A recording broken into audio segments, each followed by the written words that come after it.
जय जिनेन्द्र बंधुओं, आज का कथानक है मत करो किसी से वैर।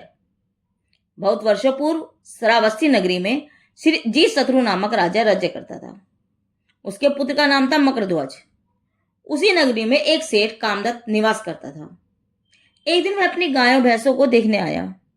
तब भैंसे का एक बच्चा महादीन होकर सेठ के पैरों में गिर पड़ा। सेठ ने ग्वाले से पूछा, यह क्या आश्चर्य है? ग्वाले ने कहा, यह भैंसा जिस दिन जन्मा उसी दिन मेरे पैरों में भी पड़ा। तब मुझे इसके प्रति अत्यंत करुणा उत्पन्न हुई। इस कारण मैंने वन में मुनिराज को नमस्कार करके पूछा, हे प्रभु, इस भैंसे के प्रति मुझे अति करुणा उत्पन्न होती है, उसका क्या कारण है? मुनिराज ने कहा, सुनो ग्वाल, तेरी इस भैंस के गर्भ में इस भैंस के बच्चे ने 5 बार जन्म लिया है और तूने इसे मारा है। अब इसने 6वीं बार इसी भैंस के गर्भ से जन्म लिया है। तुझे देखकर इसे पूर्व भाव का स्मरण हुआ है, इसलिए डरकर तेरे पैरों में पड़ रहा है कि अब मुझे मत मारना। मुनिराज के वचन सुनकर मैंने इसका पुत्र की तरह पालन किया। अब भी यह जीने के लिए तुम्हारे पैरों में पड़ रहा है।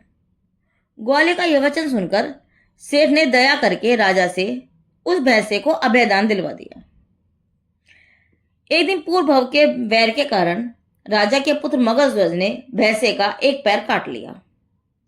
अपने पुत्र के इस कृत्य से क्रोधित होकर राजा ने राजज्ञा भंग करने के अपराध में मगधध्वज को मृत्युदंड की आज्ञा दे दी। अब राजा का मंत्री बुद्धिमान था। वह कपट करके कुंवर को वन में ले गया और वन में मुनिराज के दर्शन करके उसे मुनि दीक्षा अंगीकार करा दी। अब यह भैंसा भी पैर टूटने से 18 दिन बाद शुभ भाव से मरण को प्राप्त हुआ और राजकुमार ने भी मुनि होने के पश्चात 22 दिन बाद शुक्ल ध्यान के प्रभाव से केवल ज्ञान को प्राप्त किया। उन केवली भगवान की पूजा के लिए चारों प्रकार के देव और मनुष्य भी आए। राजा जी शत्रु भी आए। उन्होंने केवली से भैंसे के प्रति वैर का कारण पूछा। राजा द्वारा पूछे गए प्रश्न के उत्तर में मकरध्वज केवली ने कहा कि पहला नारायण त्रिपुष्ट था और उसका शत्रु था अश्वग्रीव, अलकापुरी का पति, विद्याधरों का ईश्वर और पहला प्रति नारायण था। उसका मंत्री हर्षिम श्री तर्क शास्त्र का पाठी और नास्तिक मत वाला था। जब त्रिपष्ट नारायण और अश्वग्रीव का युद्ध हुआ तब नारायण त्रिपष्ट के द्वारा प्रति नारायण अश्वग्रीव मारा गया और विजय नामक बलभद्र ने मंत्री हर्षिम श्री को मार दिया। अश्वगिर और हर्षिम श्री दोनों मरकर नरक गए। चिरकाल तक संसार में परिभ्रमण करके अश्वगिर का जी अब मैं मकरध्वज हुआ हूं और हर्षिम श्री का जी यह भैंसा हुआ है। पहले जन्म के दोष से कोप करके मैंने इस भैंसे का पैर तोड़ा था।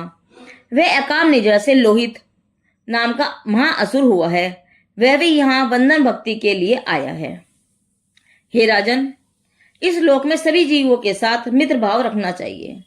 क्रोध का संबंध जीव को अंधा कर देता है।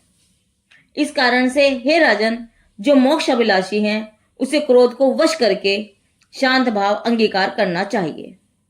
शांत भाव ही शिव पद का कारण है और भूलकर भी कभी किसी के प्रति वैर भाव नहीं करना चाहिए। यह कथा सुनकर राजा आदि अनेक जीवों ने वैराग्य प्राप्त करके मुक्तिदायिनी जिन दीक्षा अंगीकार कर ली और मकरध्वज केवली प्रभु भी आयु पूर्ण करके परम धाम पधारे। यह कथानक बोधि समाधि निदान से लिया गया है। जिन देव की वाणी आगम वाणी।